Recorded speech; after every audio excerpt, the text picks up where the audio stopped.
Assalomu alaykum azizlar, kanalimizga xush kelibsiz. Bugun bayram dasturxoningiz uchun chiroyli bezak bo'la oladigan, agar kimgadir hadya qilmoqchi bo'lsangiz, juda ham go'zal sovg'a bo'la oladigan mazali va foydali bo'lgan zanjambilli, ya'ni imbirli pechenyelar tayyorlaymiz.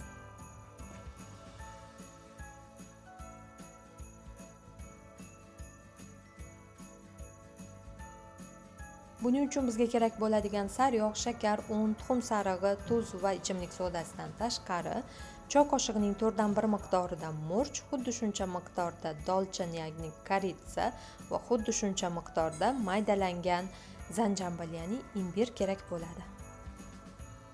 Gazga qo'ysa bo'ladigan chuqur va katta idishga 200 g shakarni solib, karamel tayyorlab olamiz. Qanchalik past gazda tayyorlansa, kuyib ketishi va yopishib ketish ehtimoli shunchalik kam bo'ladi. Shakar eriy boshlagandan so'nggina aralashtirishni boshlagan ma'qul. Qancha ko'p tez aralashtirib turilsa, shakarning erish jarayoni shunchalik sekin bo'ladi.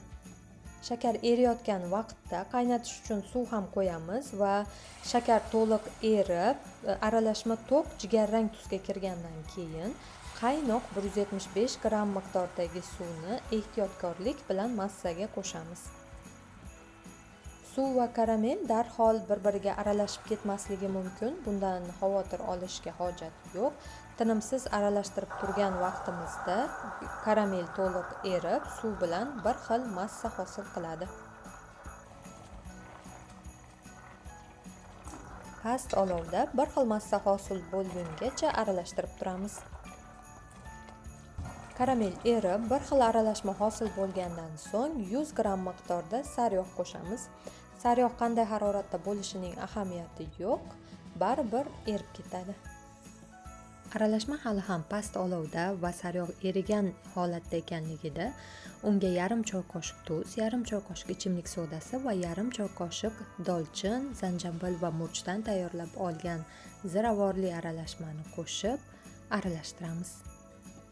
Ular qo'shilgandan so'ng aralashma yaxshigina ko'tariladi, ko'piklari ortadi va shuning uchun ham bizga baland va chuqur idish kerak edi. Yaxshilab aralashtirib olib, olovni o'chirsak bo'ladi.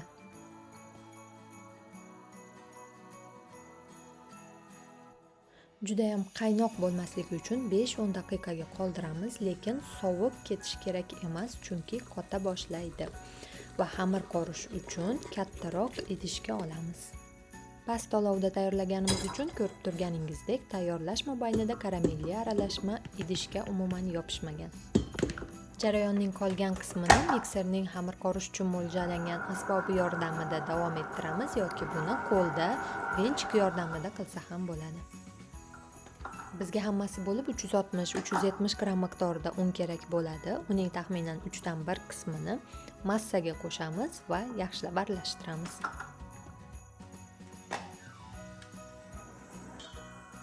Bitta tuxum sarig'ini qo'shamiz va unning qolgan qismini ham qo'shib xamir qoramiz.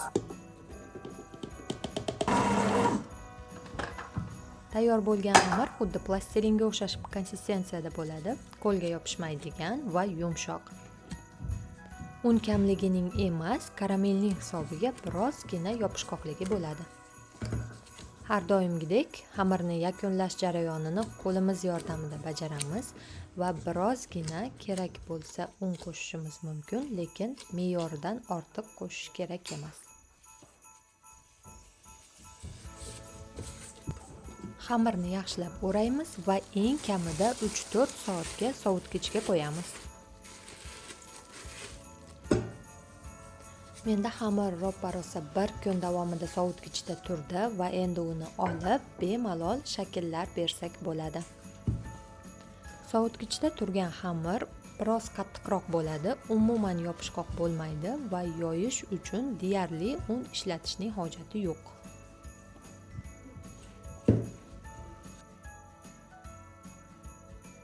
Xamirni taxminan yarim santimetr qalinlikda qilib yoyamiz.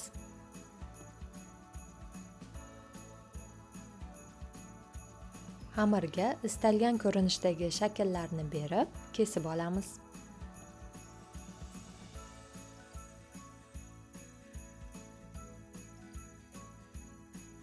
Pechenyelarni oldindan qizdirilgan 180 darajadagi pechda 10-12 daqiqa davomida pishirib olamiz.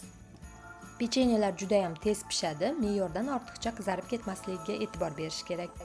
Pechenyelarni bemalol dasturxonga tortishingiz mumkin. Agar istasangiz, videodagidek ko'rinishda bezatishni xohlasangiz, kanalimizda bezak uchun icing retsepti mavjud. Undan bemalol foydalansangiz bo'ladi.